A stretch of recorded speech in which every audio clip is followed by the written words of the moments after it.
Welcome back, ladies and gentlemen, to Deep Thoughts. Today I'm going to hit you with one that I think, for some of you, it's going to ring in your head for a long time. Maybe even a lifetime. I'm not exactly sure what to call this, so if I change the name, forgive me. In my brain right now, I'm calling this the intelligence threshold. Now, if you're new to this show, our definition of intelligence is never represented on the show Jeopardy. Our version of intelligence has to do with the very basic form of thinking, deducing, connecting, deriving, and perhaps leading all that with resulting in perhaps a hypothesis that has a very deep connection to reality as it is observed by your head, by your five senses. We don't really, we encourage people to think up ideas, but it stays in that wing of the college, of the Deep Thoughts University, until it manifests a physical model, even if it's just on paper, but it's got to be physically explainable, before we will start to write it in our encyclopedia that comes out once every lifetime. What if, well, let's back up. We know that we're in a reality. The most mysterious part about our reality is that regardless of where you are and what your religions are, whether they be in scientific religion or organized religion or your own spiritual version of reality, we are merely attempting to deduce through observation and experience, both spiritual and tangible, who made this place and why. Are we a benign is that has no general overall meaning? Or are we a very intentional creation by a creator that spends all of his or her time observing us and babysitting us and policing us and spanking us for being imperfect as they created us? So there's options out there. This theory is very, very powerful, and you might think this is some kitschy little episode, but this is most likely one of the most powerful episodes of Season 5, if not the entire series. I'm going to say the theory, and then you're going to have some maybe epiphany reactions to dispute the theory, and then we are going to level those and go through examples and try to take it to the first stage of the rocket. It might take several episodes to get it all the way to our upper atmosphere, and thus leaving our planet of thought to go off to the next, adventure in the cosmos of our Deep Thoughts Radio University. There seems to be this battle in our minds. The more that you become educated, the more that you also become enlightened, which I think is spiritually becoming aware of the information that comes into your five senses, and perhaps your sixth, seventh, eighth, ninth, 10th, and however many infinite senses we actually have the capability of taking in. But I've never been taught that those avenues exist, that those arteries exist, and so we just let the data bounce off our soul, our consciousness, our mind, and we never know it. And one of it has to do with our journey seems to have a cosmic algorithm to it. It really does. We are born, we live a different stage because of the way the world is organized now. We have physical stages that seem to dictate decade allegiances. Our first 10 years on Earth are the very random, when did you wake up? When was the first day you fully remembered?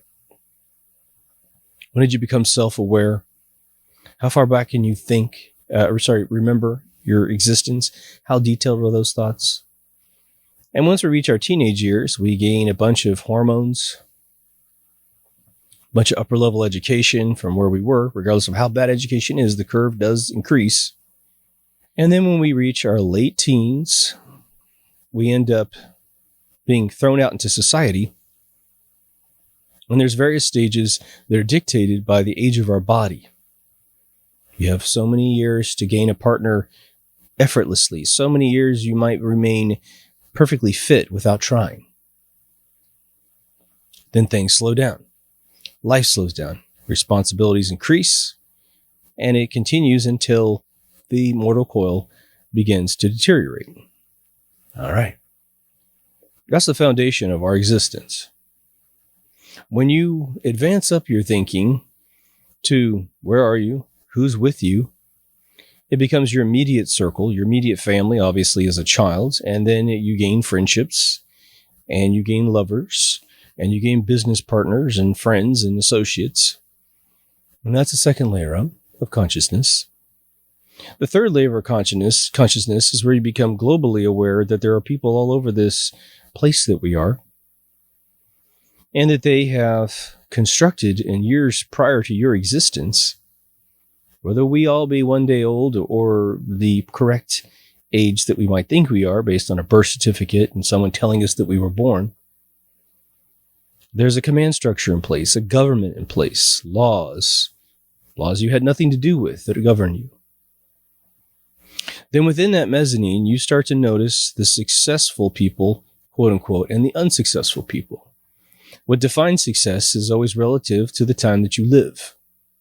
Now, let's say that we are in an intentional experiment, and I'm going to divide this into two sections because there's millions of options, but we're going to find two that I think one is esoteric enough that it will contain everyone else that's not on the first one.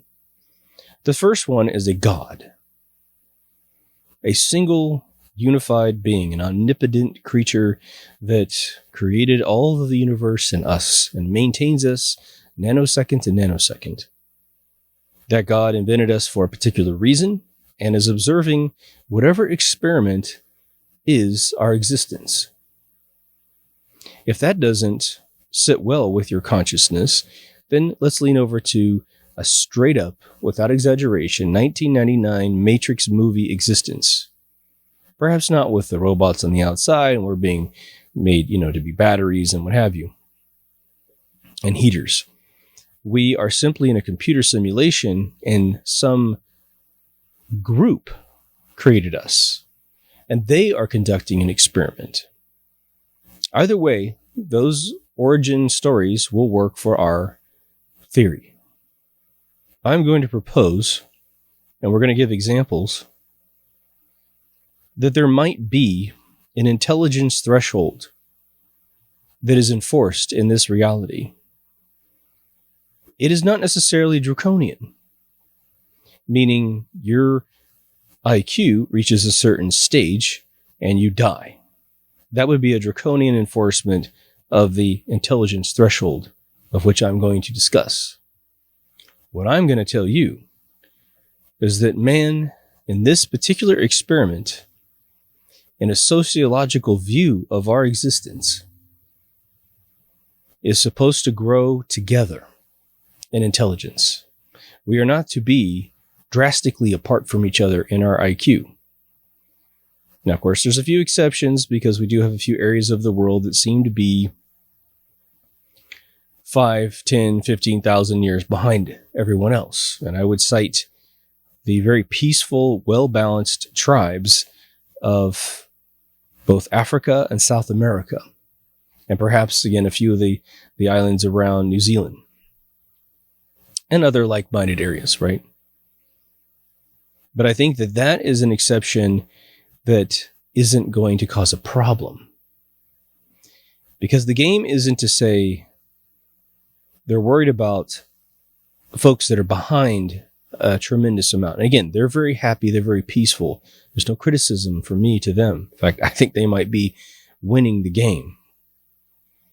But there is a invisible ceiling, perhaps, in this reality, of which when you reach sort of a proximity of it, maybe you haven't hit it, maybe you haven't surpassed it, but I believe there are plenty of people that have, your entire journey in this world becomes governed, becomes restricted, and perhaps your success, as defined by progress, perhaps, and not by money necessarily, or whatever else, fame or whatever, other kids might want. Usually if you're intelligent, fame may or may not continue to exist in your mind. Once you think about how frivolous that concept is, you really just want to affect your world and perhaps the entire spectrum of what we call our world.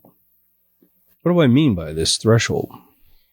Well, I've said several times on the show, and it's a very interesting concept, that evil seems to be at the very top of all authority all around the world. It's a very bizarre constant that we're dealing with at this point. The most evil people become politicians. The most evil people become bankers. If there's someone over you at a high level of control, not your principal, maybe not your minister or anything like that, or your boss, we're talking about people way, way, way up on the ladder. Now, believe me, I know a lot of things just flew into your head that say, oh no, it's not that, man. But we're going to get to it because I've been putting a lot of thought into this recently. What is afforded us when we become extremely intelligent?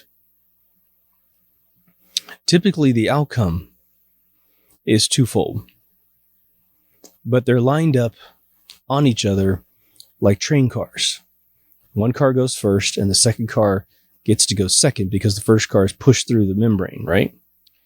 I think the very first thing that we gain as a result of becoming intelligent as well as enlightened, which means spiritually aware of your reality, what is unexplained in our current educational system, however explained in many beautiful texts by folks that have spent their entire lives and generation after generation becoming enlightened, like gurus or Buddhists or something, is control.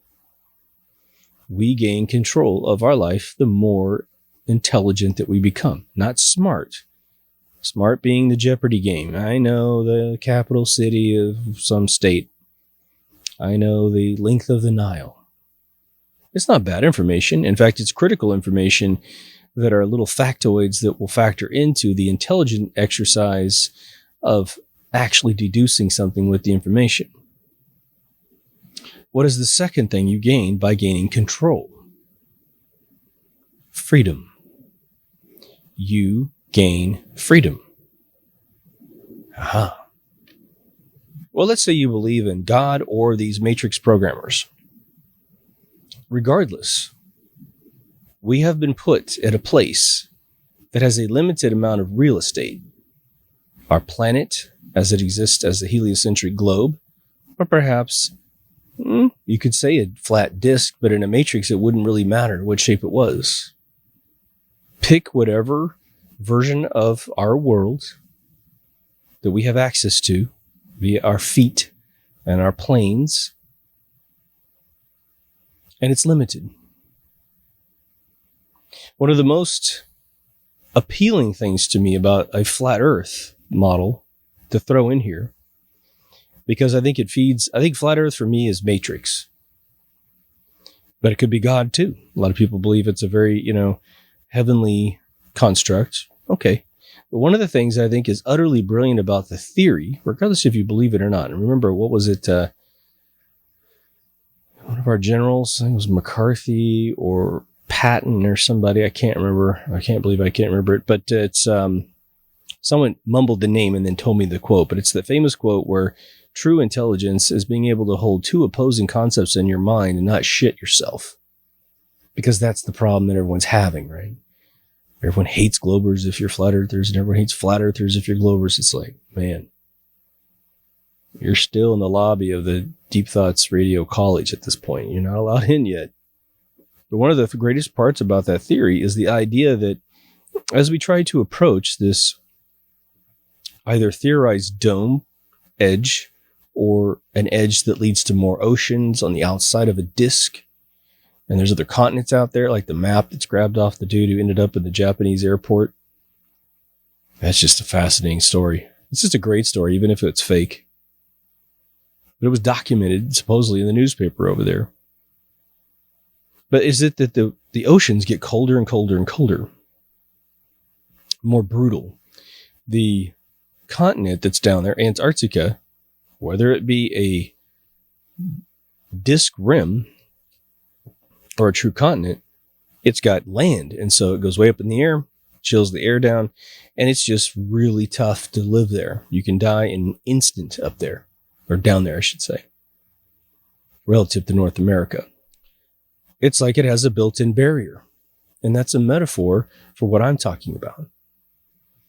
When they first hatched or rehatched this flat Earth thing in 2014, it was a story about, well, they ran a story about the mice that are kept in fish tanks with the little wood chips on the bottom.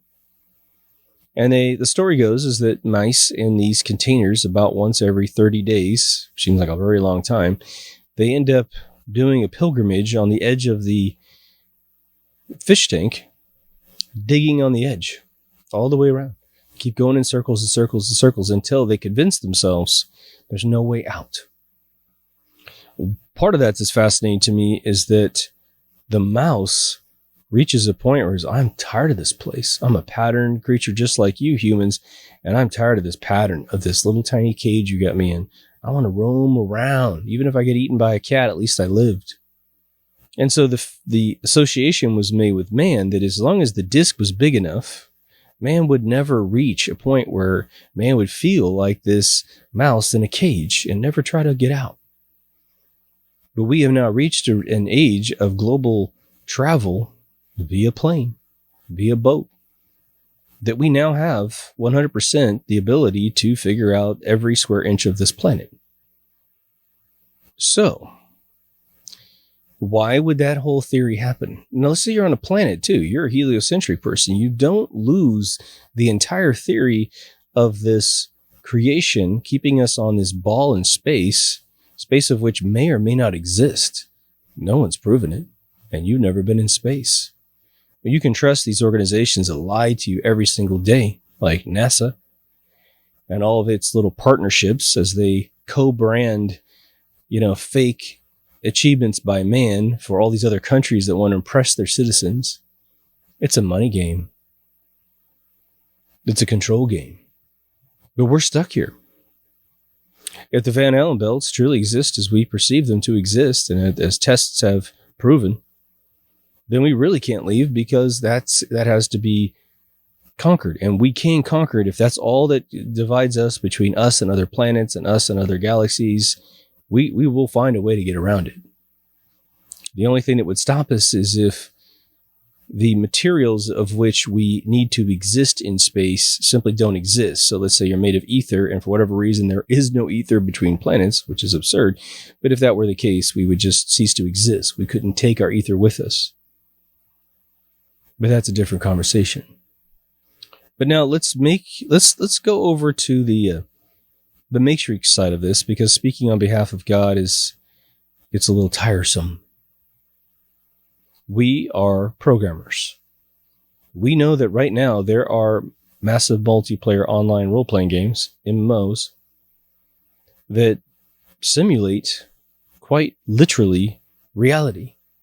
World of Warcraft, it's 1, 2, 3, 4, 5, 6 major continents, 7 major continents, bunch of little islands and stuff everywhere. Well, for those of you who aren't engineers, your character is stored on a hard drive. When you're not playing, it's as if you were asleep. Upgrades are made while you don't play the game, and then you come back and it upgrades. But your character is capable of doing upgrades. When you wake up your character, it pulls it out of long-term storage from a hard drive, puts it into memory, your consciousness, and you run around. And as you run around, it's storing constantly in memory and drifting it down to the drive slowly where you are in the world. XYZ. Okay. So by no means is this a stretch that we live in a matrix. Now, scientists saying that there's proof, that may be something that can be contested. But we're going to go with it on this conversation, because we're talking about a creator creating this program that is our reality. For all we know, we are the programmers. We're just taking turns playing the game. Hey, I played the games of Electronic Arts. I played Ultima Online for 4 years before anyone else saw it, because took us 4 years to make it. You don't think the Blizzard people are playing the expansion right now that hasn't released? Of course they are. But now,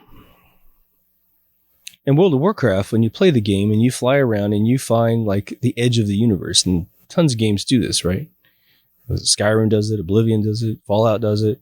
You get to the edge and it just says you can't go there anymore. There's a little message on the screen. And you accept it because you know you're playing a video game. The context of this is limited. Okay, you're cool. You're bummed. You're bummed because they usually create some terrain out there that you can't get to. You're like, just let me get through there. I want to go up there and look inside. But the last thing you would want to have happen is to imbue your characters in the video game with the capability of what happens in the 1982 movie Tron, which is so poetic at this moment in the conversation. For those of you who haven't seen the movie, shame on you. But two, a human being goes into a computer, not intentionally, but he ends up, he's a computer programmer, he's a video game coder, and he's one of the best guys in the world that plays video games in 1982, stand-up coin-op games, arcade games. So he goes in and there's a faction that wants him dead, but he has to die playing a game. That was the rule. Sort of an honorable kill. Well, he finds a way to drive an enemy light cycle into the wall and pierce a hole. The game grid, which had the border around it, just like flat Earth. And for those of you who think more three-dimensionally, space around a ball, it opened up a hole. And Kevin Flynn, played by Jeff Bridges, calls back to the other two, Tron and Ram, and says, I'm getting out of here. You're invited. He drives right out the hole. The other two guys kill the last enemy light cycle dude. They go down the hole. And they have left the game grid. It's tantamount to the characters in a book coming off the page and walking out in the real world. It's Moriarty leaving the holodeck. Now, had in this fictional world of Tron, anyone who programmed the grid figured out that that could be done, they would reprogram the grid such that it can't be done. They would definitely reprogram the programs to be a bit like the hosts in Westworld. When the concept is available to them to leave the grid, their minds wouldn't be able to conceive of it. Doesn't look like anything to me. And they would do what? They would stay on the grid complicitly because they cannot conceive of doing anything else but staying on the grid. Now, I can give you a test that you can run in minutes. You could pause this episode and call someone right now and test this theory. Call someone you know who's not awake, who's not enlightened of any kind, and don't worry about the big dark awakening, just worry about being awake in general. And ask them if you could open up a dimension to another reality where the programmers were that made this matrix, would they go through the hole? And they go, what? What are you talking about? Just be dead serious. Well, you know, if we could find the programmers that make this reality, would you want to go through the hole and go and talk to them? Now, some people will be like, hell yeah, let's do it. You got the map, you got the Time Bandit map, let's do this. Do you have Morpheus out there who can jack me out and rescue my body? If we were to make this exact reality, remember, that's the test I always give you, folks. Think about it. You want to figure out how to run a scam, run a false flag or whatever? Well, then make yourself the engineer of it. And as you make yourself the engineer of it, you will discover the necessities in your checklist that have to be accomplished such that this can be convincing to the rest of the world that thinks it's real. An alien invasion, a meteor strike. I think that maybe, and there's evidence ample for this, that there's a threshold of intelligence that when you reach that intelligence, your reward from the universe that is playing out the opportunities for you to take advantage of might just be hobbled. This party music that happens around you when life is going well and ignorance is bliss. You always find a girlfriend, you always find a boyfriend, you always find a great job. And it's a job that you want to do, not just any job, but you love it anyway. You love where you live. You love the smell of the air. You reach a certain level of intelligence and it goes quiet. It's not dark. I mean, it's not necessarily negative. It's benign. You are in a room by yourself. Now, when you get intelligent, you will definitely feel that room effect around you no matter what your opportunities are in this world. Because you won't be able to have these conversations with other folks. And I think that that's why this show exists. That's why everyone listens, because you like to find each other. We're having deeper conversations than most folks, and we're loving it. And how can I create 500 episodes effortlessly? Because there's that many things to talk about, and it's constantly evolving. Now, what are the immediate counter arguments to such a theory? Well, someone might say, well, where did you come up with that theory? Are you experiencing this yourself? And maybe it's just you're in a lull in life, and therefore you're making up this theory to compensate for perhaps just a dip in your life. I didn't get this idea necessarily from my own life, but I've definitely experienced that for sure. Some people might say, well, there's a lot of brilliant people out there that are living the most charmed life in the world. And my comment to you is it really that brilliant? I mean, there's a lot of really rich people that sell pet rocks, the equivalent of something silly that no one needs, but marketing departments make us feel good. Maybe something fun. There's a lot of rich drug dealers. Is that a brilliant product? SpaceX got Elon Musk. Well, he's definitely brilliant on one level. But all he's doing is he's got a rebranded, like a rebuilt, redesigned French rocket, which he pawns off like he invented it, right? Obviously, all these boosters, all these fuses, that's ancient technology by the time SpaceX starts. A Cybertruck? A Tesla? Come on. He went first. But ask any engineer, what's easier to build, a combustion engine or an electrical engine? Obviously, certain aspects of these inventions present their unique challenges. But I'm not talking about that. What I would say is pretty low-hanging fruit inventions. I'm talking about folks that figure out how the universe works, where energy comes from because they figured out where the universe works. What is the story of Nikola Tesla? Perhaps one of the most academically intelligent human beings on planet Earth. Well, how did his life go? He had come up with this theory of alternating current before he came to the United States. He comes over in the 1870s. He's going to work for Edison. His plan is to convince Edison of something he thinks is a logical evolution in the generation of electricity, which is AC, alternating current.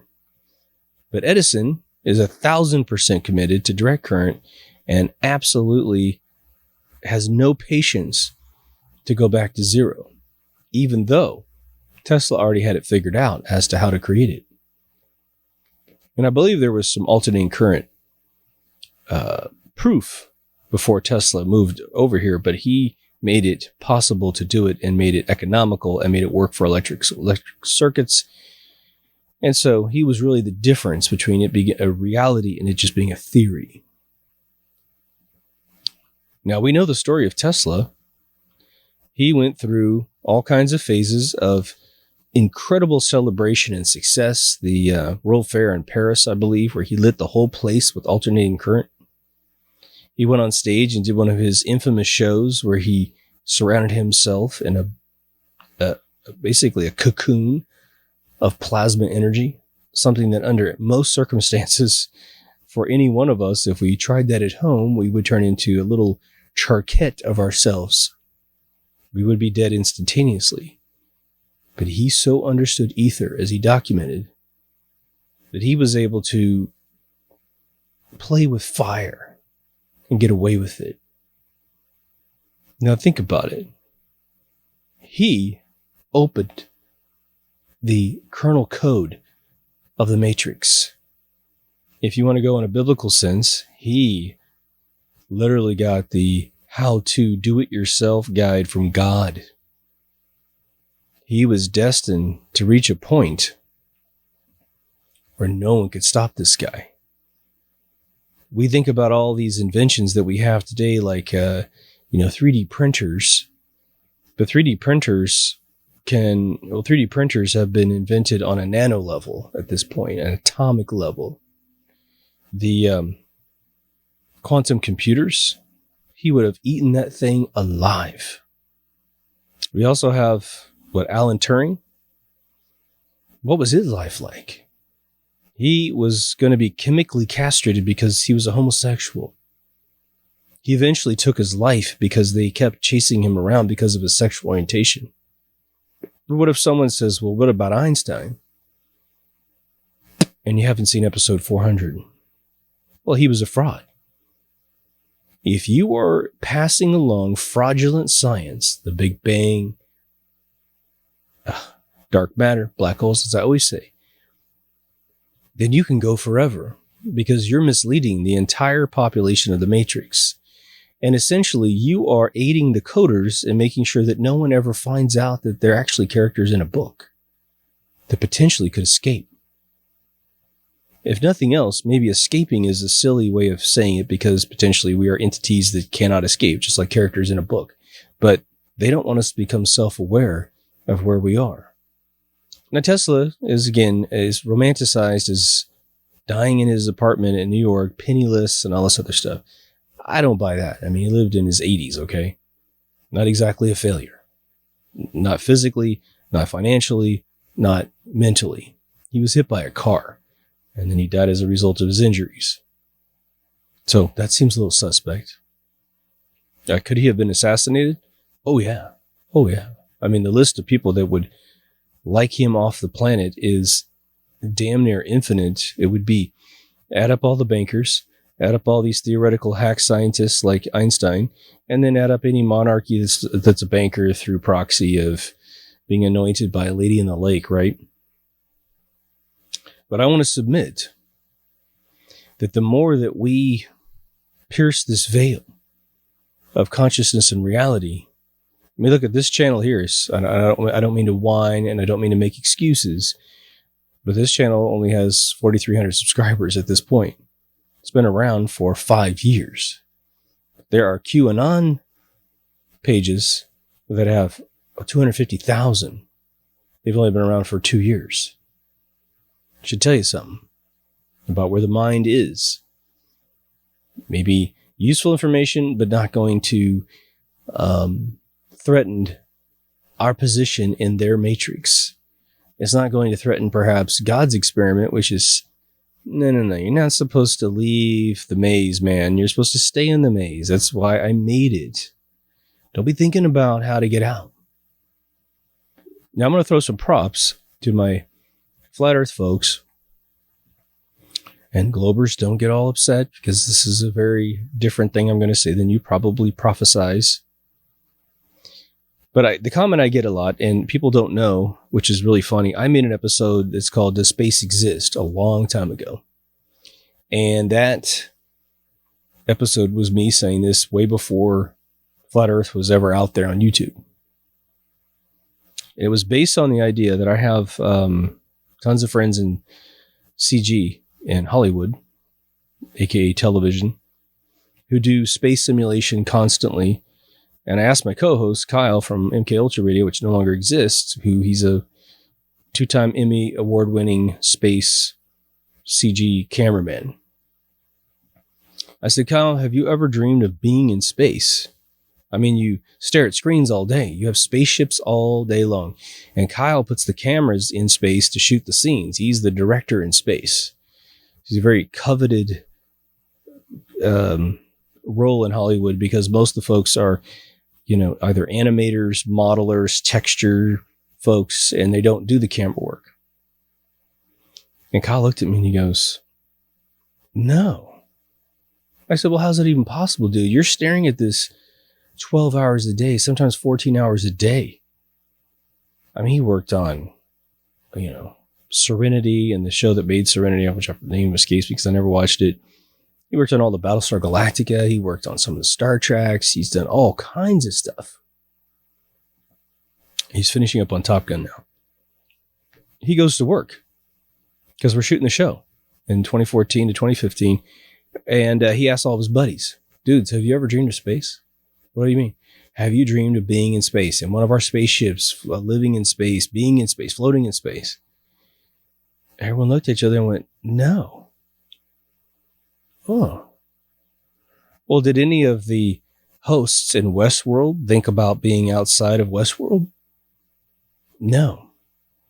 One of the first episodes of Westworld, girl picks up, what was it? Dolores' father finds a photograph that someone dropped on the ground of the outside. It was a picture of like San Francisco or New York or something. And he's looking at the picture. And it's a woman, and there's like cars in the background. It's a nighttime city shot. And he stares at it all night long on the patio. And he shows it to his daughter, and she looks at it, and she goes, oh, it doesn't look like anything to me, Daddy. And that's the catalyst of the entire show, at least the first season. Isn't it interesting that, and I've told you guys before, that when I conceive of being in space, and I consciously sit up and conceive of it in my own mind, traveling in it, being out there, and I worked on a game called Earth and Beyond for a year, which was an MMO out of Westwood Studios, owned by EA, that was traveling and being in space. It was EVE Online before EVE Online existed. I probably spent half my day flying in space because that was the slowest part of the game. I never dreamed of it. I've been a cosmologist since I was like, I don't know. Well, I would say deep, two books a month from a book club and studying it hardcore on my personal time, creating a unified theory by the age of 21. So I've been in this game for a really long time. I've sat around, conceived this. I've seen every Star Trek episode 4 times from 1967 all the way up to 2005 when Enterprise was canceled. I will not watch Discovery. Sorry. Estrogen in space. I mean, they should have taken a lesson from Voyager if they wanted to put powerful women in space. Never had a dream. I used to sit and binge watch that while I was programming. Episode after episode. I never dreamed of being on the Star Trek Enterprise. I know you get me. I'm just giving you more examples. Okay. There are many concepts like that are tough to conceive. Some of you claim to astral project. In one way or another, you astral project. Interesting. You're starting to break the mold if you do that. Tesla literally lived that life that I'm talking about. He's the most relevant man on planet Earth in 2019, 2020. The wireless technology we use, him. Every single piece of light and power that makes this show happen is him. Had he had his way, he would have created the death ray, which wasn't to kill humans, but it's to melt all the steel. It was a directed energy weapon. Now, whether or not he had time travel, all that kind of stuff, there's not a single ounce of evidence that he ever created a machine that did it. He talked about it happening in Colorado Springs, as I've said in several episodes recently. But instead of taking a guy like Tesla, who should be the Einstein should have been known. They should have realized he was a third-rate patent clerk. His maximum of intelligence would be to understand, perhaps, maybe, if all of his synapses were running in his brain, how a key tumbles the combination inside of a lock and a door. That's about the maximum amount of conceptual thought this guy could come up with. Everything else he stole. Tesla should have a statue bigger than the Statue of Liberty.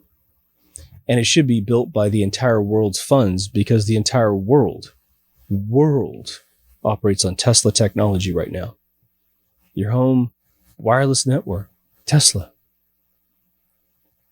Had we not, had the bankers not ganked his antenna, we would have no wires in the world at all for anything, not for transmitting data and not for transmitting electricity. We have no power cables anywhere. I got tons of wires all around me right now. None of this would exist had he been put on the pedestal that he should have been put on. A threshold. It seems as if he hit a threshold and all of his opportunities disappeared. Now you may just say, look, dude, you just mentioned all of the cause and effect situations that stopped him. The bankers defunded him. They stole his AC patents, right? It was Price Waterhouse, lost all of his money to JP Morgan. JP Morgan kills the antenna in 1927. But where there's a will, there's a way. So JP Morgan won't finance the antenna. Okay, go talk to somebody else. He's not stupid. But those opportunities didn't reveal themselves. And opportunities are, it's usually the luck of the draw that you meet someone that can give you the opportunity in life, but you have to have the skills to deliver the bills, right? And so the idea is he would have serendipitously, by giving shows to Mark Twain and other elite folks of the time, someone would have walked in the room and said, okay, what's next, man? And he just goes, I need $1 million to get to next. And someone's going to go, I know it's a lot of money in 1930 or whatever, but I'll find it. Yeah, sure. What are we going to get? Well, we're going to broadcast electricity everywhere. And then we're going to make a bunch of inventions. And we're going to patent perhaps the little units that receive this free electricity. And as we build these towers, the towers cost money. And we're going to sell those. It's a multi-billion-dollar business, even in the 20s. Someone would have jumped on that. JP Morgan could go fuck himself. Because the thing is if you're an inventor, and let's say you invent the pliers, and you work for Sears, or Black & Decker or something, right?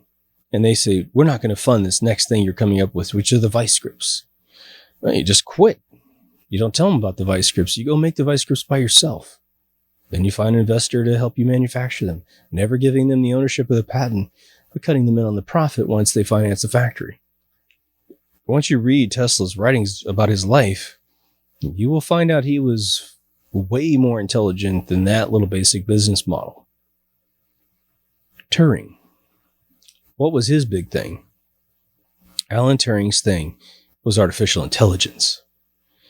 He was coming up with artificial intelligence at a time when computers were as big as warehouses, that they took forever to calculate something that is now in your average tiny calculator that's free.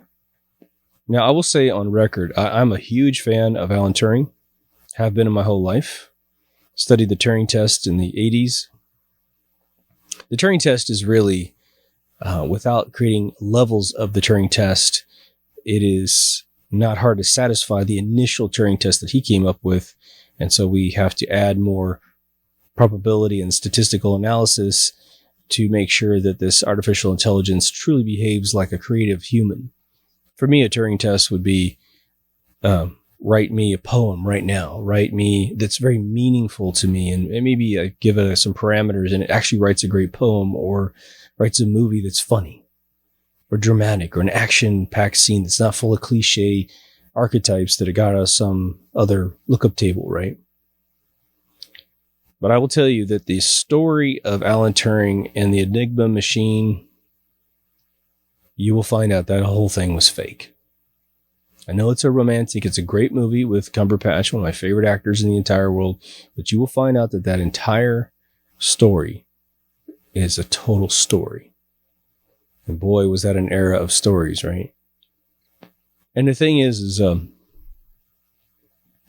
the epiphany that will strike you once you do a little bit of research into that. I think even Wikipedia calls this out, but it definitely was in the credits or the epilogue on the movie, was that because this was so secretive and so powerful that as soon as they cracked the Enigma machine, they destroyed the computer that he built. There's no evidence of it ever existing, and there's no evidence of the project. There's no paperwork. Yeah, because that's what you do. I mean, seriously, after that machine was created, you take it to the next level and the next level to create massive decryption capabilities. What Britain didn't want to admit is that they were in on Hitler. And there was other ways of getting the information. We helped, America and England helped build all his entire empire. Because when we disassemble the guns and the tanks and the airplanes, they have all these American and British parts in them. Again, Prescott Bush funded Hitler till 1942, until the British government rolled into the Union Bank of London and said, stop cutting this dude checks, would you? Which probably meant they simply moved it more underground. But you're looking at your simulator, your matrix. I would make a cabin in the woods analogy, but I don't want to ruin that movie for anyone. But you would see this human, whatever you want to call this little character in this simulation, be it God or something like that.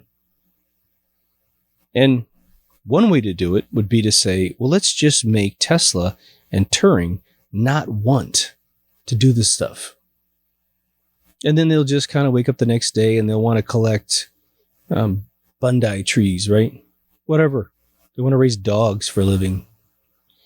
But perhaps in almost a prime directive protocol, because whoever sustains us, be it God or a matrix program, AI even maybe made us. I mean, can you imagine that? We're the product of an AI.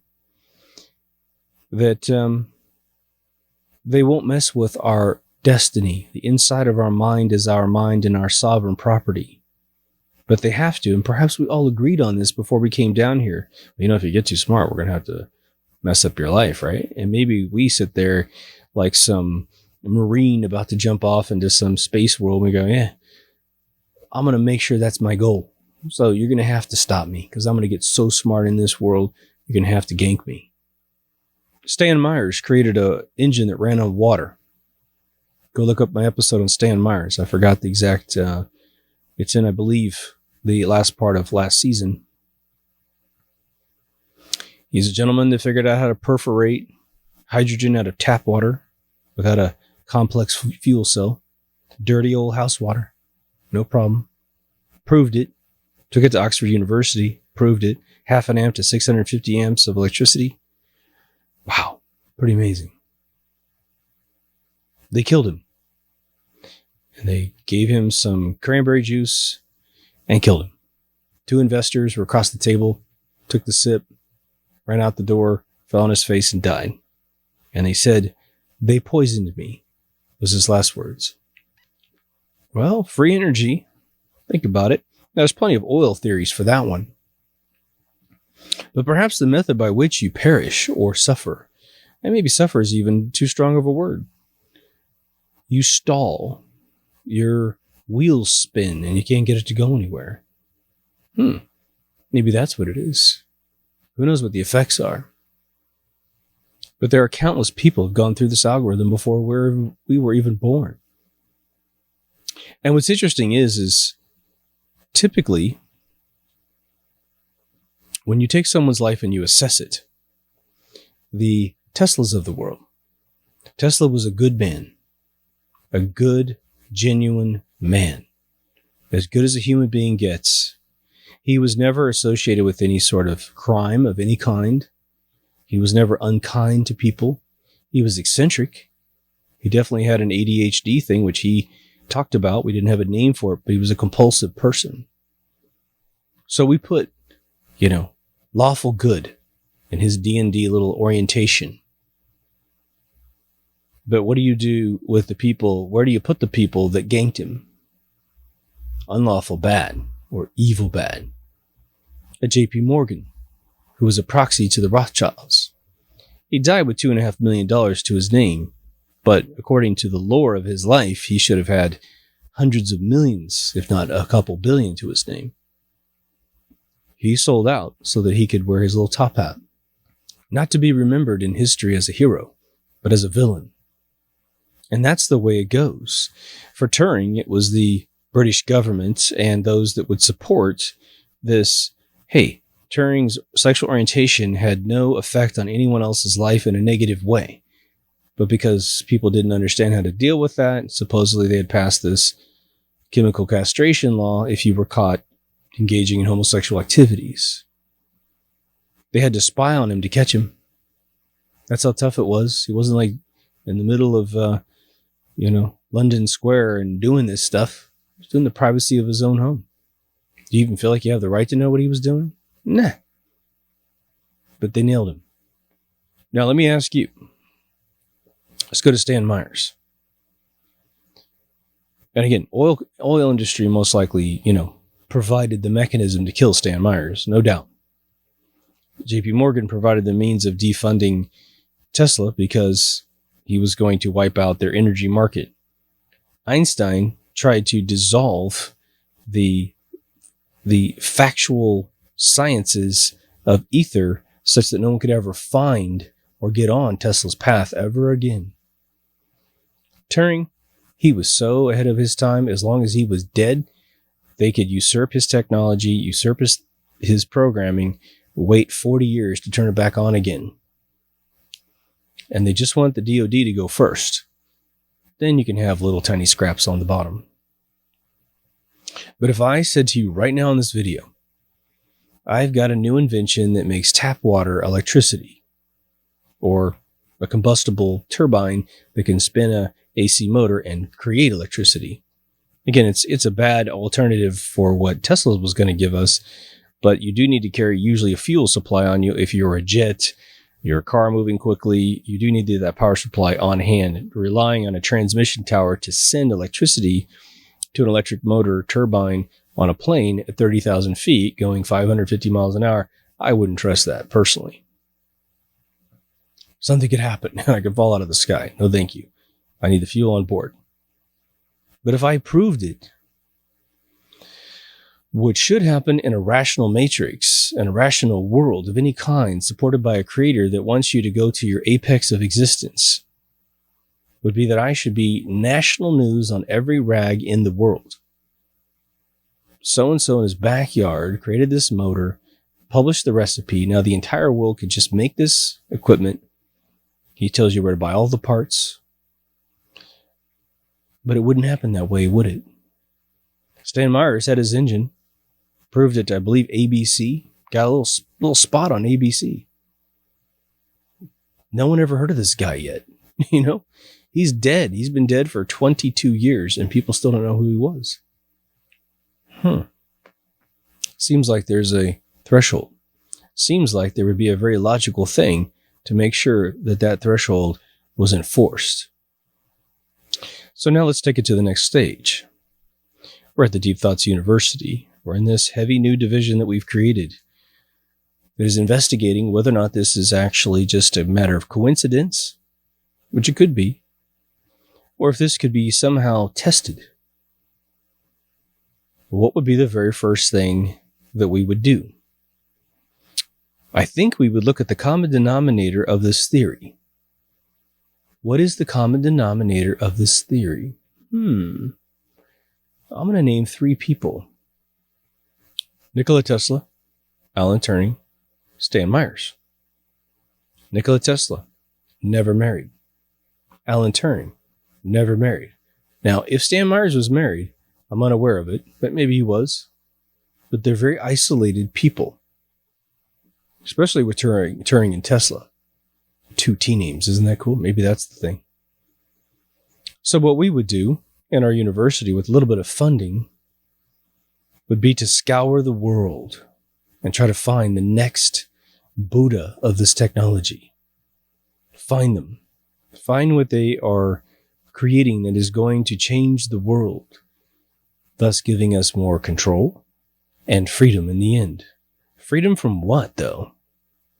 I would say freedom from the very fabric of the universe itself, the matrix, or if you believe in determinism, or aka God's plan, you could start to throw the Almighty himself for a loop, which I think would probably be very entertaining if a God existed of that, Michelangelo painting God, who's got a bunch of anger issues.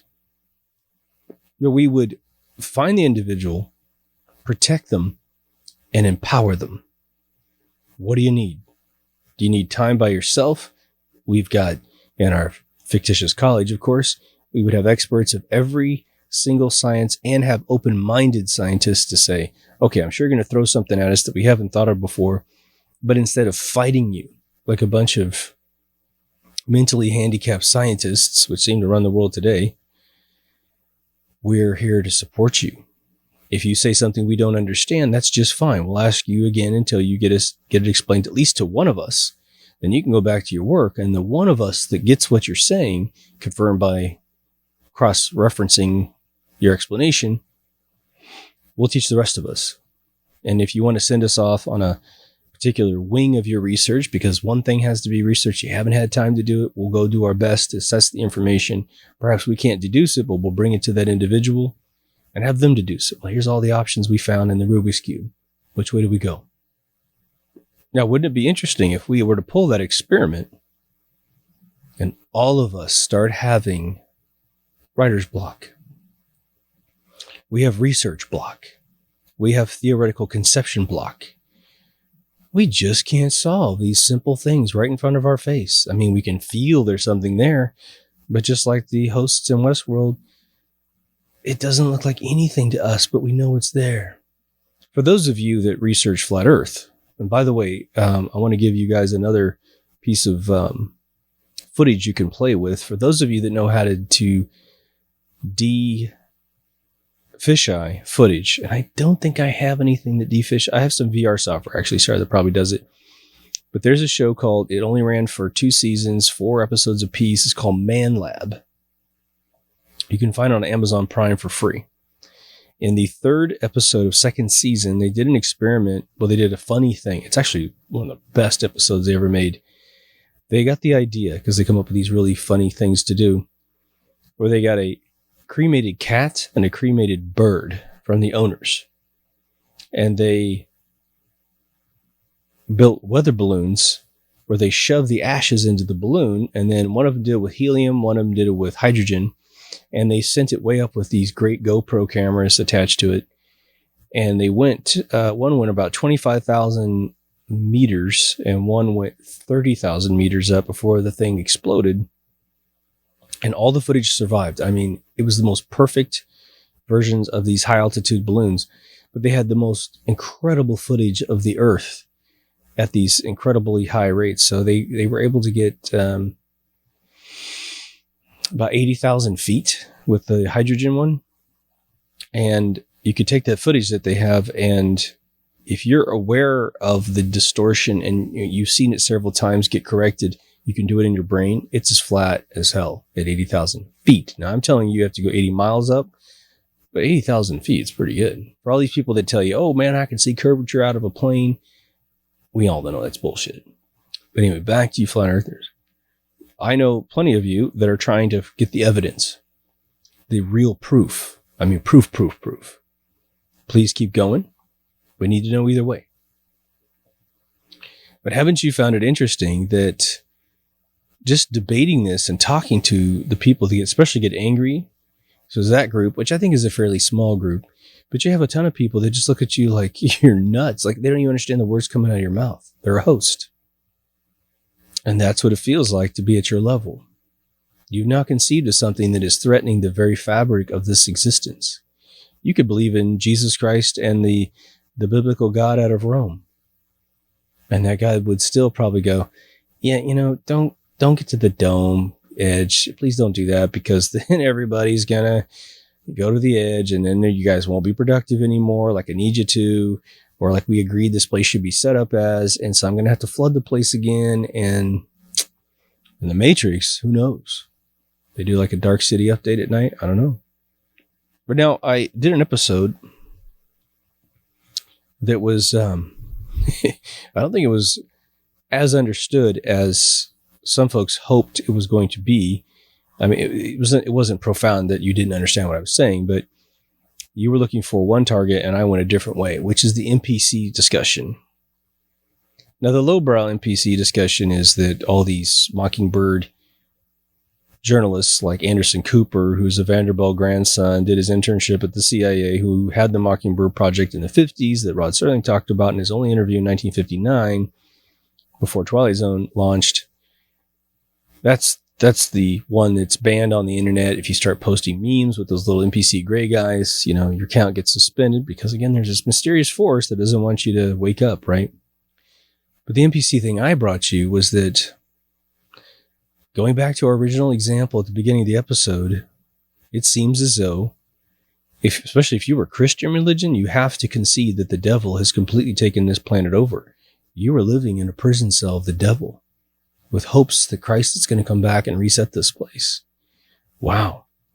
That's sort of weird, right? If this is God watching this all occur, then we're in a really bad daycare with pedophiles running around, all kinds of other shit. So I tend not to believe that's the way it rolls. But if we go to the Matrix side of the game, well, now NPC is a totally different thing. It's more what I'm saying. We know that choice is important to us, right? When you write a movie, the classic, basic, controlling idea of a hero, before you get to your controlling idea of your script, is a hero is defined by the decisions they make under pressure. But what's a decision? A decision is a choice. Now, maybe a choice is simply between a hot fudge sundae and a strawberry sundae. Two good things, and you can make a choice. But we know life isn't like that, right? Life is a bunch of hard choices, a bunch of teeny tiny hard choices, not a lot of big ones. Your life is made out of millions of teeny ones. Well, they're usually good ones and bad ones. One leads to your destiny, one doesn't. Damn, I had a 50-50 chance of getting this right. That's why data gathering is really important when you're making decisions. Pausing before you impulsively make a decision is another attribute of getting older. What if, I might have mentioned X-1 episode that I talked about a long time ago. What if, as the designers of this universe, being us, we said, well, choice is a really big deal because choice allows us to take ownership of our own destiny. If we don't have choice, we're in a deterministic world, God's plan, and no matter what we do, it's a bore fest of, oh, okay, oh, I'm supposed to die in this car wreck. Oh, yeah, I'm supposed to get divorced. You know, you can't do that to yourself. It's our choice. But we have to create characters that are evil in order to have good. Now, let me hit you with this. I'm going to say to you this. If we create a level of good that is level 1, I compliment you. You look really nice today. Then what has to immediately manifest in the universe of our matrix, especially as the program, we have to say someone goes, man, you look horrible in a bad way. Not a friend who is concerned. Now take every level up that life has as a reward. Having a baby is one of the most amazing, rewarding things you can ever have happen to your life. Hopefully. Well, the birth of a child is then mirrored by the death of a child. Perhaps just the death of anyone, but definitely the amazing feeling you have when your baby comes out and you get to hold it for the first time, and then the death of a child has got to be pretty proportionate to each other. So for every level of success that one can achieve, before this threshold is met where you start getting this stalling of your airplane going straight up. I mean, isn't that a metaphor? Take those old biplanes or even a jet and you fly straight up.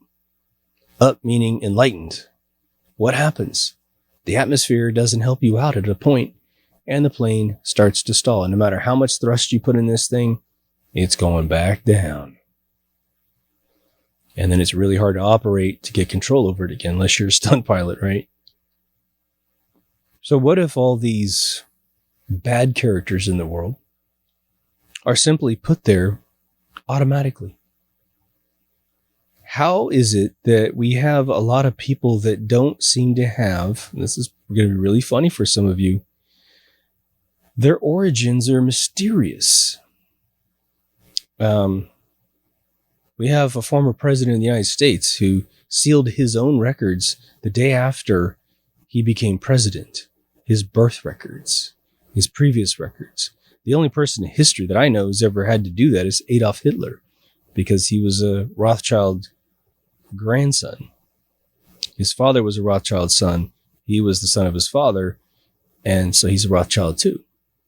And for those of you who don't know the history, his mother was a maid at a Rothschild mansion, unmarried, was impregnated, was sent to Austria to have his father. And as soon as Hitler hit 18, he disappears at one point, but he's in a region where a bunch of Rothschilds live. And then he pops out and he's written Mein Kampf, which is this big socialistic thing. And now he takes Germany from absolute destitution in 1935. By 1939, he has the biggest army that's ever been amassed on planet Earth in 3 years history. Even bigger than the United States has ever amassed in 3 years. and he kicks everyone's ass in Europe. And you might wonder why the Jew thing happened. It may not have been what you thought it was. We're still gathering data. A bunch of new data is released in the last couple of years about this dude. Not saying he was good, but we typically have these weirdos. Or they hatch themselves out of thin air. No one knew they ever existed. And then boom, they exist and they have these back stories. Interesting. What if, and I'm going to do an episode about the fact that space does exist and that these satellites are starting to become the control apparatus on us, and the level of which these satellites are starting to control humanity is going to be off the chain in 20 years, meaning mind manipulation, all kinds of horrific shit. We know that they can disintegrate stuff from space. Anything can be done on Earth can be done from space, and you have to be very careful about that. So the PSYOP could be, well, before we install Skynet, we're going to hatch a conspiracy that will get a ton of people not to believe that this is possible. And those folks, believe it or not, are going to be the ones that are coddled to live long, and the ones that believe in science and space, they're going to be erased because they're going to know how this tech works. Just saying. But if I was writing a Matrix program, you would definitely have quest givers, NPCs. Now tonight at my lounge, my buddy Vance, who runs the place, he played one of my favorite movies of all time. It is literally my favorite Tom Cruise movie ever made, which was Edge of Tomorrow. If you have not seen Edge of Tomorrow, you need to see Edge of Tomorrow. I will say that there's a bit of a Groundhog Day element to that story. And it is, quite frankly, a perfect script. It is a perfect script from all categories of what you can achieve in the 2 hours or 2.5 hours that it ran. But there was a point at what I call the fourth act, Hollywood calls it the third act, the end of the movie, towards the end of the movie, where it addresses the issue of this. And I've talked about this on one of my episodes. I think it was called One with the Universe or something like that. But it's about the idea that, if you look at the world, the Matrix program, let's just say, or God's plan from the perspective of a human being, you can get very upset with your life, even if it's been a wonderful life, but you can get upset with life, especially if it's a bad life, And you can say, my God, I got beaten as a kid, and so my childhood sucked. But all my friends in the great neighborhood that I lived in, their parents were cool. They didn't drink and get drunk and beat me up. And they remember their childhood, and they want to remember their childhood. And they go back to their high school reunions because people were nice to them. But if you were awkward, maybe you don't go back, because it just reminds you of pain. It was so weird about my personal friend circle. I've got folks that have had some pretty horrific shit happen to them in their middle school and high school, and they still go back to the reunion. And I got other friends that were rock stars in middle school and high school, and they won't come to the reunion. It's where they live in the town with the reunion. I have to travel 1,800 miles to go to my reunion. One guy simply won't go to the reunion because by the first reunion, he was bald, but he had this great head of hair. And then he just lost it all, really super fast. And so he wouldn't show up. And one of his good friends murmured on the float when we were on our float with our whole class, because it's a tiny school, tiny town. He said, yeah, he won't come because he lost his hair. And we're sitting there going, okay, I understand your 20s, but how about your 30s and your 40s and your 50s? And almost, half the guys lost all their hair. Don't worry about it, man. It's like, we love you. We want to talk to you and see you and shake your hand and give you a hug. It's like, relax, dude. It's really weird. But I don't think any human being contests the absolute uselessness of jealousy. I just did an episode on this year. You should watch it. Trust me, it's deeper than you think. But why do we know that the jealousy is useless? We know it's a flaw in our system, in our current incarnation, to feel jealousy. Envy. It means you want something that someone else has. It's never, it could be their looks. Could be their intelligence, something a little more metaphysical. A lot of times it's their car, their house, their wife, their kids, or whatever. They got balance, you didn't, and as per your definition of all those things. But now, what if this particular instance of this matrix, this program, you actually are playing all the characters, not all at once linearly in your consciousness, but you're coming back to be Tom Cruise, to be, I know that we have this orientation problem in the world, but you're all the girls and you're all the guys. You're everything. You do everything. The good, the bad, and the ugly, man. At that point, it's all moot. And you don't have to be angry with your God because you had a bad hand.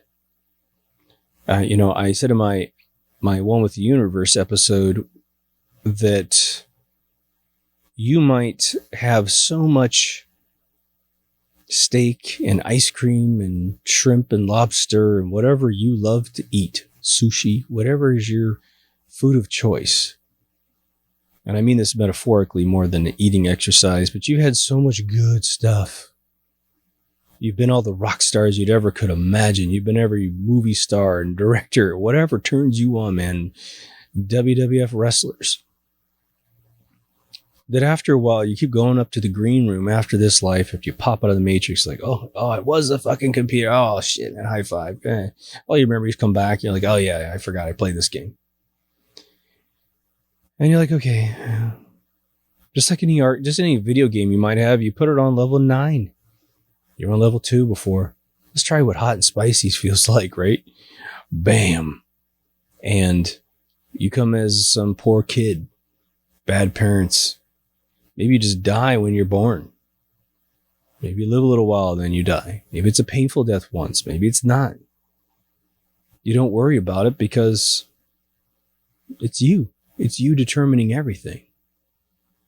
I'm diving into the fabric of the matrix so that we can have a little bit of a backbone to consider this upper echelon concept of the socialized experiment being monitored for an output value. Now, X minus 1. For those of you who have never heard an X minus 1 episode, I think you're in for a massive treat. It was a radio program here in the United States it was supplied by a bunch of sci-fi writers that were being published at the time in little tiny sci-fi books every week. And so someone started saying, man, these would be great radio plays. And so they took it in. The predecessor was 2000 plus. But Rod Serling, I finally found a reference. Rod Serling actually said that X minus 1 was one of his huge inspirational platforms to make the Twilight Zone. And he took it up to a whole new level. He created the most ultimate twist on the end of everything. X minus 1 has a lot of twists too. A ton of them, as a matter of fact. But there was an episode, and you can get these. It ran from 57, I think, to 59 or something like that. There's an episode where they use, they're like 22-minute episodes. It's the same format of the Twilight Zone. And it's like 25 minutes, somewhere there. They use the first 5 minutes of the episode. I don't remember what the name is. I never remember any of the names of those because I got them in an MP3 format that I think doesn't have the actual titles. It has the date and the year that it was released as not the title. I think they actually say it at the beginning, but anyway. They use the first 5 minutes to set up this world. It's an off-world planet. How ironic. And they set up this government. You learn about there's a sheriff, there's some citizens, there's a city council, and they have a little meeting. And everyone's really nice and fun. But during this announcement at the beginning of the episode, they say, we are going to be visited by people from Earth, from the home colony. So we need to do this, this, this, and this, get it all ready. We need a celebration when they get here. And it's a pretty standard format. And then the sheriff guy, or this kind of like mayor dude or whatever, says to one of his buddies, okay, I need to talk to you after the meeting. He's like, okay. Meeting's over. He brings his buddy back stage and he's like, okay. Because the Earth people are coming, we want to look as sophisticated as they are. Okay, what's that mean? He says, well, I need you to be a criminal. And I'm like, okay, what's that? He says, well, Earth has criminals, and Earth is the most civilized, cornerstone of the galaxy that we live in based on humans. And so we want to look as sophisticated as them. They have crime and they have criminals. And I'm a cop as well as the mayor. I think he was two things. And he says, I need to bust you as a criminal when they get here so I can show them that we have crime and we fight crime really well. He says, okay, well, what do I have to do? He says, well, I think you should kill somebody. He's like, what? We don't kill people in this place. No one ever kills anybody here. I know, but we have to look sophisticated. And it's a funny episode where this dude is like struggling with the notion of killing someone. He doesn't want to do it. He doesn't really have the moral fortitude to do it. And he does not end up doing it in the end, which is funny. It's a comedy. Of course, he doesn't kill anybody. But the resolve is really funny and how they talk it out. But I thought that episode, first, I don't know who wrote that. But think about how 90-degree angle that story is. Someone thinking completely different than we think. They really thought a bit like the Matrix programmers, in my opinion, to write that story. Now, I'm going to throw one other thing at you, which is a little more esoteric, but it's something I've definitely personally experienced. And I would be interested if you have experienced this personally or if you know of stories, because I haven't experienced this necessarily personally, not yet anyway. But I have had friends of mine tell me stories about them in the 60s and 70s, especially as they dropped a lot of LSD, going on these spiritual adventures to try and figure out life. Some of them went to Buddhist temples and hung out. Some of them just meditated in forests or in Hawaii or something like that. Everyone's story is different. But they went and like one of my friends, it's actually a friend of a friend that I never actually met. One of the more poignant stories I can remember. This guy, who's a best friend of one of my best friends, he said, my buddy went out and just left society and went out into the woods and built a log cabin and just hunted the wild. And he wanted to know if he could do it because he heard about the cowboys doing it back in the days in the 1800s. So he wanted to know how much of a man he was. And he microdosed LSD every single day while he was doing this, a little bit of Walter Bishop action.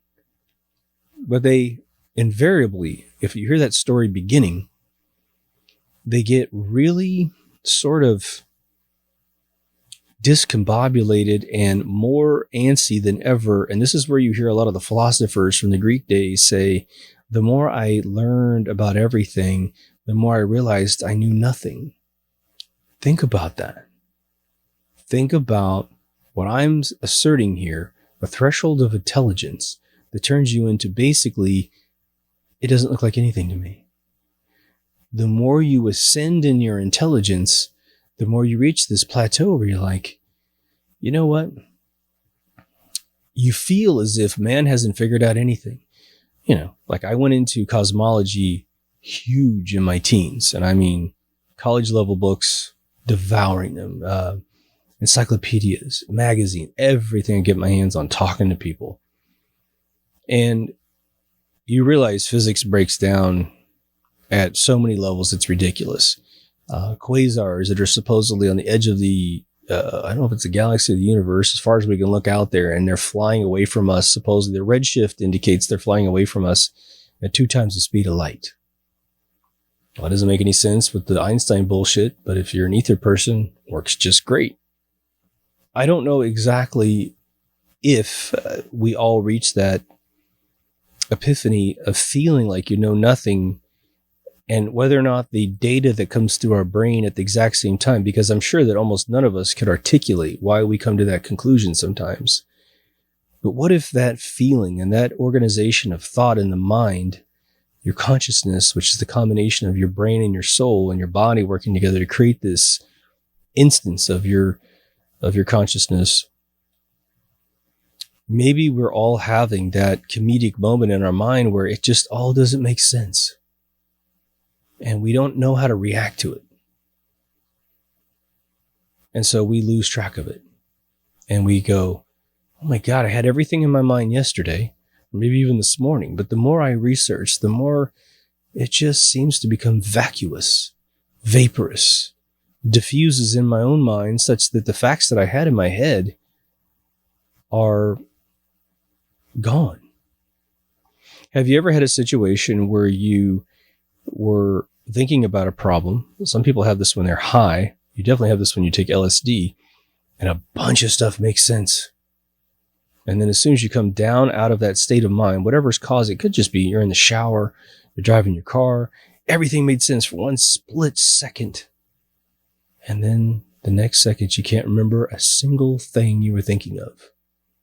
As if some outside influence, way beyond a banker, way beyond some science, Neil deGrasse Tyson with the capital S in quotes, told you not to believe. You just did it to yourself. Well, in the Deep Thoughts universe, especially at our fictitious college, maybe that's proof of this theory. I forgot the names of the equations, but there are a handful of equations, almost verbatim, or literally a handful of equations, 3 or 4, that, they're on the internet every once in a while, where these universities, in fact, there's a couple famous ones. I should have looked it up. I just had the epiphany just now to mention this, but there are equations that we look at the equation. We know there's a solution because all equations have solutions. It's just a mathematical certainty, but no one can solve the equation. The whole world is invited to solve the equation, and no one can do it. Seems like that would be impossible, wouldn't it?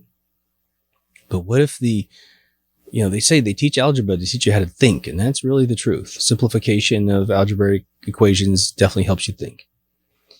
But what if these particular equations that are out there, if solved, would so upgrade the mind of a man that it frees the mind upward to be able to get to the next concept at half the difficulty, half the calorie cost. And thus, we reel down from the top of this firmament dome, or this matrix dropping green numbers that fall across the screen, control. And once we can yank down the fabric of this existence, we can walk right off the page of that book. And so, man can't solve the equation. Now, the truth of the matter is that some of those get solved. And the beautiful, beautiful thing about it, and if you listen to all my episodes, the poetic nature of some of these equations, they get solved by young kids who aren't even teenagers yet, who simply just went, oh, well, yeah, boom. Because they're not indoctrinated. Thus, they don't have their mind shut down. So that everything's open, everything's possible. And so all the rules that keep grown-ups from solving the equation don't exist. You know what I mean, right? Tesla, I believe, this could probably never be proven. I believe one of the reasons why he was so unbelievably successful was that he was quarantined from all of the naysayers. And because he was, he suffered an illness, and I forgot exactly what illness it was when he was a child. He almost died. And he sort of alluded to the fact that his brother was the real smart one, and he was the troubled kid. But after this illness, it was sort of like those sci-fi stories where someone gets hit on the head and then they become really intelligent. He seemed to gain the almost Adderall focus that is necessary to get to these next levels. And so he was able to go really far for a really long time. But then the mystery of how did a guy with that much intelligence end up dying in a hotel in New York by himself? I mean, I technically think he, what I read was he hit by a car, and then the complications of that injury eventually took his life. But maybe he didn't end up getting back to his hotel after the hospital visit. But, the guy that built Coral Castle, I never say this guy's name because I can never say it right. Very similar dude. He had conquered probably ether, said he figured out how the pyramids were built, left all these crazy equations in his structure. And it's funny because I've had people say, oh, I went there and it's not that impressive. I'm like, okay, well then how come we can't build it? I went to the pyramids. It wasn't that impressive. There's a rock stacked up in a big 450-foot pyramid. I mean, well, just rocks. Mm-hmm. It's always good to revisit the fact that man can't do it today. But no, not even a theory of how to do it today. I mean, they got shitty theories that don't mathematically make sense in the end. Like the ramp theory.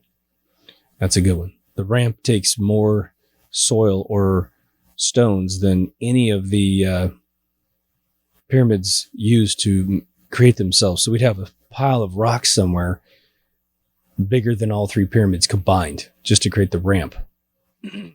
So let's say that out of some stroke of luck, we were able to assemble a paper of all of these little factoids, make the associations in a way that seems extremely undeniable. We prove this theory. We don't understand why it's happening. I mean, we do understand why it's happening in terms of breaking through this barrier of being controlled. But we don't know exactly, why would you do that to us? Why not let us find you and let that be the end of the mousetrap, And then man teaches it. We're in this euphoric world. We get rid of all these folks that control the world. All the NPCs are put down, or just people that are evil. And we have a euphoric moment, and we teach children as soon as they wake up, okay, this is what we have to teach you. And this is the healthy content to learn. We would have to say, and the thing is capitulating down to control almost infuriates man. It doesn't make me that happy if this were to be true. It's almost like I have to intellectually say, if I thought this were true completely, I would say, well, there must be a really good reason for it.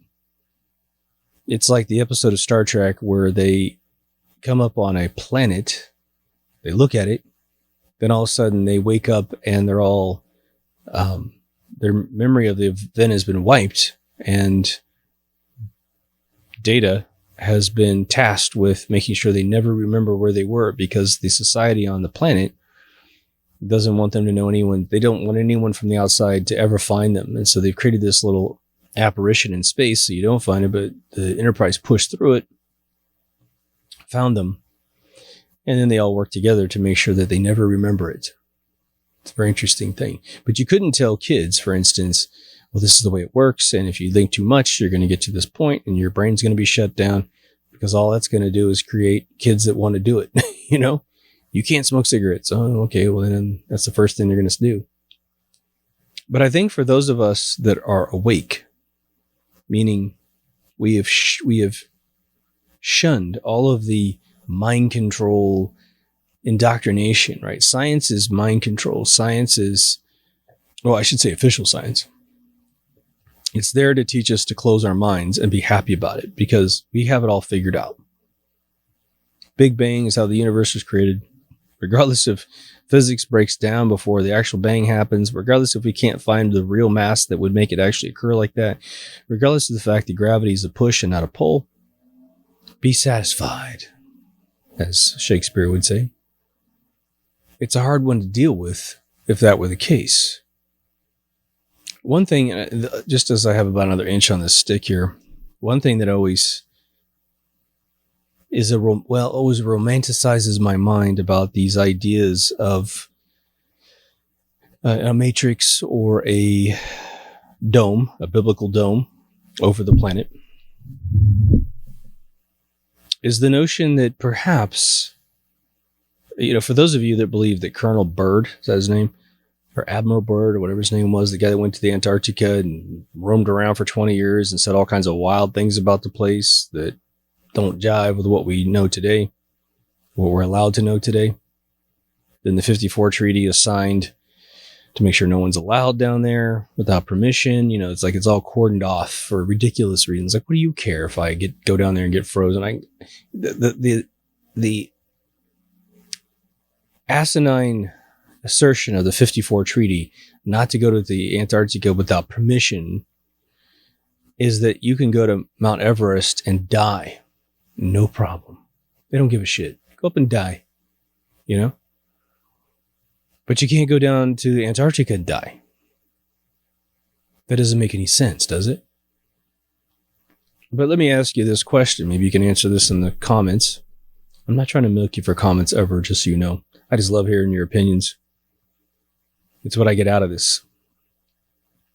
But put it this way, could you accept the fact that the owners of wherever we are would imbue the truth to a few human beings and not all of us, and then imbue those that are given that coveted knowledge with the power to be as wealthy and as powerful as they need to be to ensure that they can control us not to go down there or do whatever it takes not to find it. The Matrix is more interesting to me than the dome theory, because the Matrix happens right where I'm sitting. I don't need to go to Antarctica to unravel the Matrix.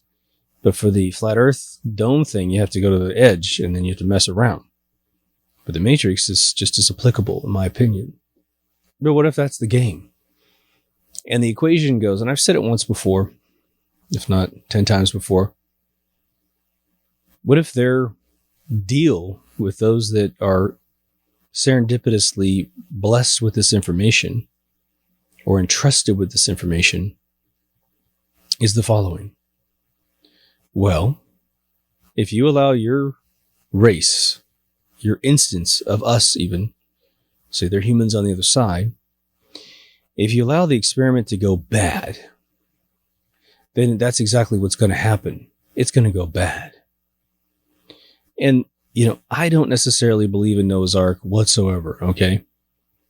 But I thought about this the other day and I thought, what if they needed to reset this cultural petri dish that has us inside, whatever it is? Would you unleash a virus to kill everyone? Where everyone's like, H1N1, we're all bleeding from the inside out because we've dissolved from the inside out. We're all suffering this horrific death, bleeding out of our eyes and our ears. Or their option is, we're just going to cover all the continents with more rain than you've ever seen in your life. 40 days and 40 nights should do the trick. But perhaps those are just biblical analogies. But it's going to rain. And we'll even melt the ice caps just to make sure everything floods. That's why Kansas has seashells in it. And then we'll dry it all out. We'll freeze it all up again. And then we'll see, we take a few you out, we get a little Adam and Eve care package, like you probably want at least 100 couples. Otherwise you're going to get a bunch of like 3-eyed kids. And we'll just restart this thing. In fact, we've been rethinking Egypt. Maybe we'll just make Egypt again, But the interesting thing about floods is that, back in the prehistoric, or I shouldn't say prehistoric, back in the days of, say, Egypt, where that's really the only game in town with big structures, you have not much would survive. Everything's pretty natural. There's not a lot of huts and buildings that would just wash away. I mean, look at the tsunami that hit Japan. I mean, who would have ever thought that there's a 30-foot tidal wave coming in and just literally strips the land of any sense of humanity ever being there, besides perhaps a cement foundation. But if those cement foundations don't exist, well, then maybe you have a stone road, maybe. You put enough pressure on there, it's going to happen. I know that you guys talk about the mud floods every once in a while, the mud flood theory. I would say, I've talked about this a couple times. I'll also jump into it because I got about an inch left here. The mud flood thing doesn't work for me based on at least the theories that have been presented on YouTube. And I watched probably 4 hours of this stuff when it first really was hot. It just disappeared as quickly as it landed because I don't think anyone else believes it either. But some of you are still curious about it. But they'll show like these towns that are erected next to, like especially mining towns and stuff. There's plenty of villages and towns in history where they were simply by mountains with very little vegetation, or the pitch on the mountain, meaning it's vertical slope was really intense. And hey, man, if it rains a lot on those mountains or hills or whatever, even just a hill is even more dangerous than a mountain. I just watched this video where Israel had a major flash flood. It was phenomenal. It's a daytime shot, and it's like this dry desert, it's beautiful desert rock, and all of a sudden you could hear it. It was coming. And you saw just this mist coming, and it was a just amazing river just immediately happened out of nothing. It was super deep too. And it happens every year. It's all been carved out and stuff. But if you built a mining colony on the side of a hill, and you had a house upright, and you could get to all sides of the house from the foundation up, and you stay there 50 years, yeah, you're going to get megatons of dirt and soil coming down the mountain every time it rains, every time the monsoon hits. Ever been to Havasu in Nevada? Man, you'll be out there. I was out there with my buddy Bobby Blotzer, and we're on his boat. We have his dog, and just he and I out there, and it's just sunny as could be. It's 114 degrees. And we're trying to get to the turtle bar on the north side of the river, and we're hauling butt. We're hauling butt as fast as we can take our little boat. And he looks over, and he's looking east. He's looking east, and he sees popcorn clouds coming over the hill. But storms are supposed to go west to east, right? He's like, uh-oh. And I'm looking over there. I'm from Kansas. I've seen black clouds drop, sheets of rain like freaking Stargate portal, where it's not raining on this side, and then 2 feet in front of you, it's like a mirror. And so I'm looking over there, and he's like, uh-oh, we better turn around. And we're like halfway there, almost 60% the way there. I said, what, that? It's like 114 out here. It's like all blue skies over our head. What are you talking about? Like no clouds. He goes, no, that's coming. That's a monsoon, man. And so I'm kind of arguing with him a little bit. We turned the boat around. I'll show you guys a picture I took of the dog. Jack the River, baby. God bless his soul. He's our guard on the dog, our dog on the boat. He's since passed. I need to do an episode about Jack. He was amazing. But sure enough, we flipped this thing around. We're not even halfway back, and the clouds are like Middle Earth, man. It was like Spielberg. Like blue skies seem to just create the clouds out of nothing. Like the low pressure system happened fast because there's plenty of water coming off the lake. It must have just made the clouds. But we get into Havasu proper, and we're literally just trying to get the boat up to the dock, tie it on. It's starting to rain a little bit. We hop inside this restaurant on the pier, and man, it rained cats and dogs like instantaneously. So I think about these situations where you have these mining colonies out exactly in these areas, these sort of desert communities, and that can happen. So I don't quite subscribe to that whole mud flood thing. Yeah, there's cities under cities under cities. I mean, it's just part of it had to do with just building up. Part had to do with water being channeled in areas that didn't exist before. What is it? The Grand Tour guys just did their first season opener, and they were in Vietnam, and the whole challenge is to take a bunch of boats from inner Vietnam to the edge of Vietnam and leave. And there was no water because China built a big dam.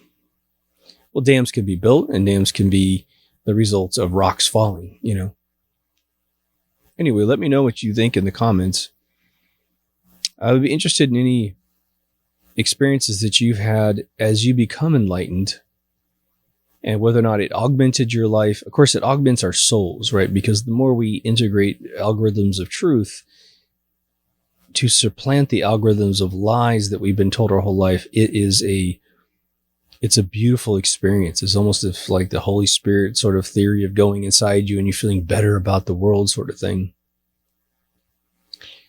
But let me know if you have other examples in history that you could name that kind of fall along this archetype. We're not trying to make something exist if it's completely wrong, but I think that there is definitely something to it.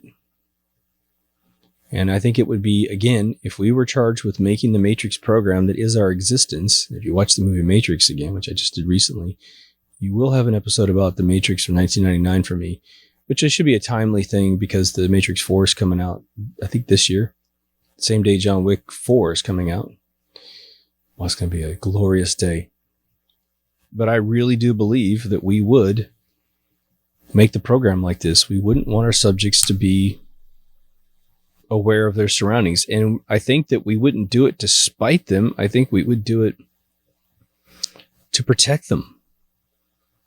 And I think that if we were on the outside looking at the coders, looking at the game designers or whatever, and they're just looking back over their shoulder at you and you're going, yeah, like, we got to do it like this, right? Because here's a few experiences that happened. Roll back video of even Earth before, when maybe we've done this once before and there was a flood that got us all reset, and they're like, look how unhappy everybody is. So anyway, if you haven't been to deepthoughtsradio.com, please go. It's ready for you. First and foremost is a search engine. So if you're bored one day, just type a word in that interests you and find out if there's an episode about it.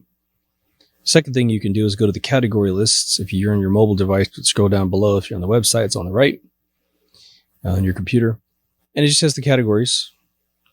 If you're coming through YouTube players on your TV, you can usually search DTR and then the word you're interested in. You'll find the episode, although they do gank us out of the search. So it's kind of a bummer. But we have 2 video feeds. One's YouTube, one's BitChute.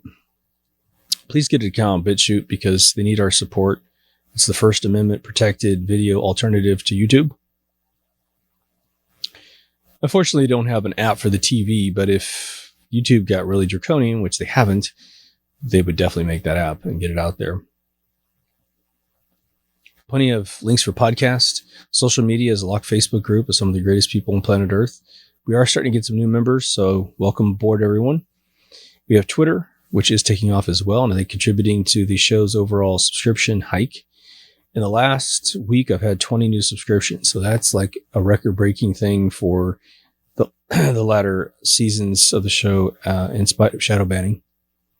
And then we have minds.com, which is the Facebook competitor. It's a beautiful website. There's a link up there. You have to sign in to get in to see anything, but that's just like Facebook. You can't see inside until you create an account. Probably another great place just to create an account, regardless if you subscribe to me. You have a couple ways to donate to the page. There's PayPal and Patreon. Remember, Patreon users get 95% of the shows before everybody else. And you get a 20% discount on the store, which is cool. There's 2 products that I put in the donate section. I don't make any money off of it, but it's the Brave browser, which is a new web browser you need to get. It's faster than all the other ones. It cuts off all the trackers. No one can see what you're doing. Change the search engine from Google to DuckDuckGo. It doesn't track what you do. So you really just poke the deep state eye out. It's awesome. It's based on a Chromium kernel, which is, I do not believe has anything to do with Chrome. If you want to put VPN underneath of that, I think you'd be pretty damn secure from at least everyone but the government. There is a store. I have 2 shirts for this season. They will be pulled down as soon as the season is over. I will make more shirts. For those of you that got the season 3 shirt, you are now going to be the ones that have that shirt and no one else will have them. So we're going to make that a bit of an exclusivity. You will not find any season 1 episodes on this channel because I created them using a bunch of my proprietary music and thus they were banned around the world, but they were also just banned. So there's a whole new channel up there, all remastered. Just get up there and subscribe, start chewing them up. If we can create an amazing moment, monetization can be turned on, but you have to do like 1 billion views in no time flat. You have to have 1,000 subscribers. So that most likely will never occur unless the show somehow gets advertised by someone in the mainstream. For those that pass around the show, thank you so much, because I know that a few of you have come on and you will say, oh my gosh, I just found this channel. It's my favorite podcast on YouTube now. And coincidentally, I'll get 10, 20 new subscribers. And I have this suspicion it's the person that says that actually passes it around and gives that opinion and then gets it up there. So, there are benefits to us the more that we can get this thing up, because this channel is monetized. The monetization is about getting to a point I can do this full time, or a hell of a lot more than I do. We're going to need 100 times the subscribers that we have today to get that to work. But, I've seen lesser channels do better, way better than us. So we're very cerebral. We don't have a lot of flash. If this is your first time to the channel and you're still listening, thank you very much. But you need to know it's a variety channel. Don't get all bummed out if the next episode is not what you want. There's 475 to 500 episodes you can go back and look at. Again, just search on a keyword. I have gotten a question I want to answer a few times in the bumpers, which is people asking me, why can't I see season 1 in my podcast feed? And that's a limitation of your podcast software, which limits it to 300 entries usually. So sometimes you can go in and change the settings and say, just give it all to me, and then you'll see it. But if you really want to just speed up the process, go up to the website on your phone, search on the subject you want to get into, and then there's the MP3 right down there with the download button. So you can download it to your phone and listen to it at your heart's content. So anyway, for coming to the show, thank you so much. For all of you who've hung on, all my Patreon people, love you so much. You're in the credits. Again, if you ever contribute anything monetarily through Patreon, I will put you in the credits forever. PayPal conceals who you are, so I haven't been able to put anyone's name in there. So if you did contribute and you're like, damn it, I want my name in the credits, just point me at your transaction and kaboom, you're in the credits for the rest of your life. Whether you ever give another $1, you're in. So let's make the bumper like 10 minutes long, okay? At the very end. But anyway, take care of yourself and someone else, and I will see you in the next Deep Thoughts. Over now.